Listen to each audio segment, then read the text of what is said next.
এটা হলো উখিমঠ।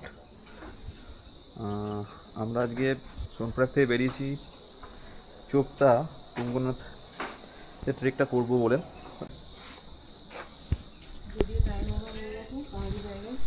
তো আমাদের অনেক দেরি হয়ে গেছে বেরোতে। আমরা ভেবেছিলাম অনেকটা আগে বেরোবো, কিন্তু পারিনি বেরোতে। কারণ গতকাল কেদারনাথের ট্রেক করে আসার পরে আমাদের প্রচণ্ড উইক লাগে, তো আজকে ঘুমটা অনেকক্ষণ বেশি হয়ে যায়। তো সেই জন্য আমরা দেরি করেই বেরোই। মোটামুটি একটার সময় বেরিই। একটা তো নাকি 12:30, 12টা 12:30 একটা করে ওর মধ্যেই, ওই 12:30টার মধ্যেই বেরিয়েছি আমরা। তো আমরা ভেবেছিলাম উখিমঠে থাকবো, কিন্তু ভেবে দেখলাম এটা আমাদের ওখানে থাকাটা ঠিক হবে না, কারণ কালকে সকাল সকাল ট্রেক করবো। তো এখনও যেতে আমার মোটামুটি 1 ঘন্টা সময় লাগবে। দেখা যাক